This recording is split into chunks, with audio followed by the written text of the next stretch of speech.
J'ai toujours eu envie de faire de l'information scientifique citoyenne, c'est-à-dire en tant que chercheur du service public, je pense que ça devrait faire partie de nos attributions que d'aller apporter à chaque citoyen les outils qui vont lui permettre de participer justement à des grands débats citoyens sur des sujets aussi fondamentaux que les OGM, le clonage thérapeutique, les nanotechnologies, le nucléaire, j'en passe et bien d'autres, parce que ce ne sont pas de simples avancées technologiques, ce sont des véritables choix de société.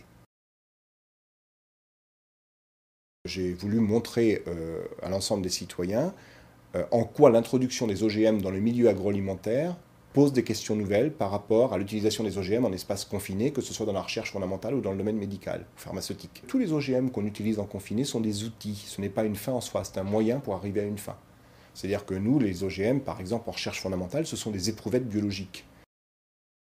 En biologie moléculaire, en recherche fondamentale, on essaie de décortiquer les processus biologiques, de comprendre la fonction des gènes et des protéines, et on est amené à utiliser un certain nombre de techniques, parmi lesquelles la technologie OGM, qui consiste par exemple, quand on veut comprendre la fonction d'un gène, par exemple, la démarche, elle est la suivante.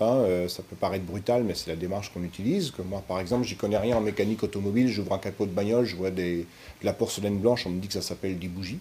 Bon, ça me fait une belle jambe, je ne sais pas ce que c'est que des bougies.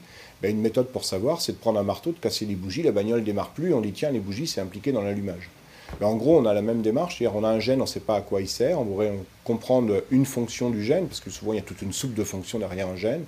On va casser le gène. Et voilà, donc ça, c'est pour donner juste un petit aperçu, mais c'est vraiment des technologies routinières, et c'est important de savoir que c'est routinier, parce que ça permet de comprendre pourquoi un certain nombre de chercheurs, en toute honnêteté, disent qu'il n'y a pas de problème avec la technologie OGM.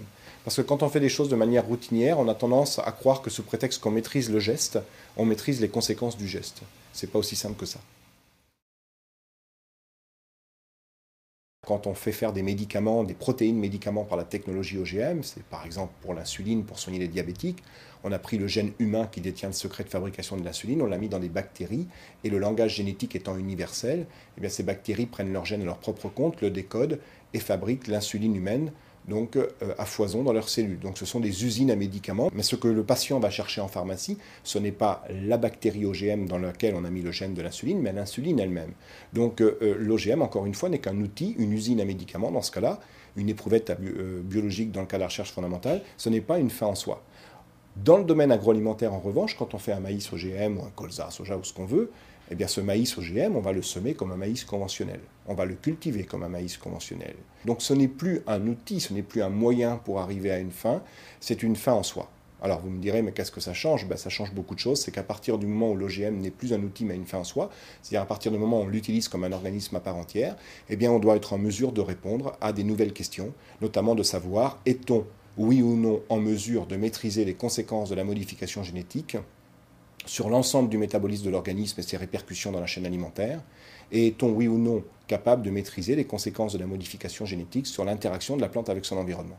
Ça, ce sont des nouvelles questions auxquelles il n'est pas forcément facile de répondre, mais auxquelles on doit être en mesure de répondre, parce qu'il y va de risques et d'appréciation des risques, tant sur le plan environnemental que sur le plan sanitaire.